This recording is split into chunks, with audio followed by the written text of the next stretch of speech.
during Navratri, Ambe Ma actually descends here, huge rock shaped like Sheshnag himself. Adi Shakti herself, along with all her Navdurga Sakhis, used to play. This Sri Yantra has 51 Bij mantras inscribed. Hello everyone, today I'm going to be sharing with you all untold secrets, hidden mysteries, and ancient beliefs of the Ambaji temple. Stories that are mentioned in the Puranas, whispered by locals but rarely spoken here. Stay till the end because some truths are not meant to be rushed. Ambaji is the sacred place where the heart of goddess Sati fell. The heart, the center of devotion, emotion, and life itself. That is why devotees say that you don't just visit this temple, you actually feel her presence with every heartbeat. To reach at the top of the Gabbar hill, there are exactly 999 steps. 9 being the sacred auspicious number of Navdurga and also of Navratri. Very few people know this, but the top of the Gabbar hill is not just where Ma Sati's heart fell, but also where Bhagwan Krishna's Mundan ceremony was performed. It is believed that Nandji and Yashoda Maya prayed to Ambe Ma and Shiv Bhagwan right here in this place. Another local legend talks about Bhagwan Ram and Lakshman.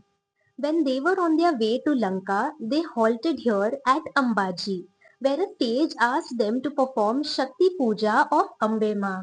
Pleased by their devotion, she granted them with an Ajay Ban or an invincible arrow, with which he later killed Ravan. Ambaji is over 1200 years old, and here is one of the greatest mysteries. There is no idol in the Garbhagriha of this temple. It has a sacred Sri Yantra which is probably the oldest and the most powerful. This Sri Yantra has 51 Bij mantras inscribed behind it. These Bij mantras probably correlate to the 51 Shakti Pithas or the 51 letters of Sanskrit. This yantra is believed to be so powerful that no one can worship or do its puja looking at it directly. Even the priests have to blindfold their eyes before doing its puja. And trust me, you can actually feel these energies when you enter the temple. It is also uniquely connected to the Sri Yantras that are placed at Ujjain and Nepal Shakti Pithas. Isn't this interesting? The Puranas mention a region called as Ambika Van, and it is believed that it is this very Ambaji. This is also believed to be the starting point of the Saraswati river. And here is the secret that will give you goosebumps. There is a sacred space in the temple called as Chachar Chowk. Devotees believe that during Navratri, Ambe Ma actually descends here along with all the Navadurgas to play Garba and bless the devotees. All major havans are also performed here. And trust me, even I had some crazy spiritual experiences at this place. Today, this ancient space is within the temple premises.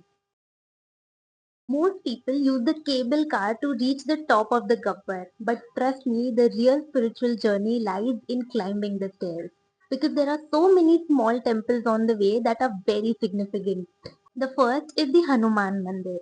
No Shakti sadhana is complete without his permission and without bowing down to him. He is the data of all siddhis and nidhis. And he's also the one who's going to provide you strength to climb the entire mountain. Next is the Kal Bhairav and Batuk Bhairav Mandir. Seeking their permission is just equally important.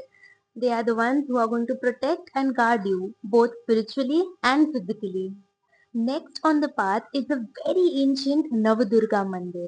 Very mysterious, very powerful, and vibrating with unseen energy. And right before you reach the top of the mountain is an old jula or an ancient swing. It is believed that it is that very swing where Adi Shakti herself, along with all her Navdurga Sakhis, used to play, swing, and have a good time. This cave also feels very alive and Jagrat with energy. If you want to accelerate your spiritual progress, definitely climb the mountain next time. On the way back, I chose to obviously take the stairs, but this time another route. And I'm so glad I did that because this place revealed more mysteries to me. There is a Sheshnag Gufa, a huge rock shaped like Sheshnag himself. And not just that, there were many rocks there with imprints of Sheshnag on it. When I asked the nearby locals, they told me that it is believed that Sheshnag himself protects Ambe Ma, this Parvat, and the entire Ambaji region because this area is the ancient abode of Adi Shakti herself. And finally, let's talk about the Prasad, Ambaji's very famous Mon Thal. This prasad offering is believed to be since the time this temple actually began, and probably even before that. The Skand Puran and Jagadam Puran actually mention something similar. Grit Mishrit. Grit means ghee in Sanskrit and Mishrit means a mixture of ingredients. And Mohan Thal is not a simple delicacy. It has ghee, sugar, besan, milk and elaichi. And the process of making it is also not very simple.